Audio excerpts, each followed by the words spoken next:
ఉత్తరప్రదేశ్లోని హత్రాస్లో జరిగిన తొక్కిసలాట దేశవ్యాప్తంగా సంచలనంగా మారిన విషయం తెలిసిందే. బోలేబాబా దర్శనం కోసం వెళ్లిన భక్తుల మధ్య తొక్కిసలాట జరిగింది. ఈ సంఘటనలో ఏకంగా 121 మంది ప్రాణాలు కోల్పోయారు. బోలేబాబా కాలు కింద మట్టిని తీసుకునేందుకు భక్తులు ప్రయత్నించారని, పెద్ద సంఖ్యలో ఒకేసారి ఎగబడటంతో ఈ ఘటన జరిగిందని తెలిసింది. దీనిపై కేసు నమోదు చేసిన పోలీసులు దర్యాప్తు చేస్తున్నారు. ప్రభుత్వం ఏర్పాటు చేసిన సిట్ బృందం ఇప్పటికే నివేదికను సమర్పించింది. తాజాగా బోలేబాబాకు సంబంధించిన పలు సంచలన విషయాలు వెలుగులోకి వచ్చాయి. ఆధ్యాత్మిక గురువుగా మారిన ఈ నారాయణ్ సాకర్ హరి గతంలో పోలీసుగా పనిచేశాడు. క్రమంగా బోలేబాబాగా మారి భక్తుల మన్ననలను అందుకున్నాడు. పెద్ద ఎత్తున భక్తులు ఆయన ఆశీర్వాదం కోసం వస్తూ ఉండేవారు. ఆ క్రమంలోనే సత్సంగ్ పేరుతో కార్యక్రమాలను నిర్వహిస్తూ వచ్చారు. బోలేబాబాకి భారీ ఆస్తులు ఉన్నట్లు తెలుస్తోంది.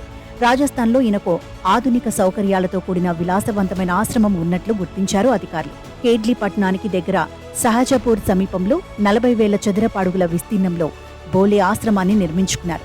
లోపల జరిగే ఎలాంటి విషయాలు బయటకు తెలియకుండా, బయటివారు లోపలికి రాకుండా ఎత్తైన ప్రహారీ గోడను నిర్మించారు. ఆశ్రమం లోపల ఆధునిక హంగుల విలాసవంతమైన గదులు ఉంటాయని స్థానిక జనాలు చెబుతున్నారు. బోలేబాబా ఆశ్రమంలో ఉంటే కేవలం అమ్మాయిలను మాత్రమే లోనికి అనుమతిస్తారని స్థానికులు అంటున్నారు. ఆయనకు స్నానం చేయించేందుకు అమ్మాయిలను కేటాయించేవారని తెలిసింది.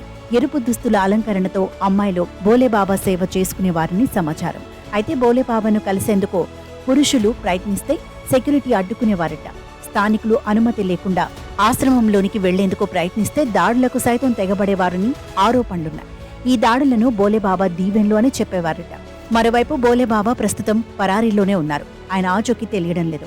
తొక్కిసలాట ఘటన తర్వాత ప్రధాన నిందితుడిగా దేవప్రకాష్ మధుకర్ సహా పోలీసులు 10 మందిని అరెస్ట్ చేశారు. ఎఫ్ఐఆర్లో బోలేబాబా పేరును నిందితుడిగా చేర్చలేదు. తొక్కిసలాటకు నిర్వాహకులు, పోలీసుల వైఫల్యమే కారణమని యూపీ ప్రభుత్వం ఏర్పాటు చేసిన సిట్ నివేదిక చెబుతోంది. ఇప్పటికే పలువురి వాంగ్మూలాలను తీసుకున్నారు అధికారులు. బోలేబాబా పేరు ఎఫ్ఐఆర్లో చేర్చకపోవడం, ఇప్పటికీ ఆయన్ని కనిపెట్టకపోవడంపై పలువురు అనుమానాలు వ్యక్తం చేస్తున్నారు. ప్రభుత్వంపై విమర్శలు చేస్తున్నారు.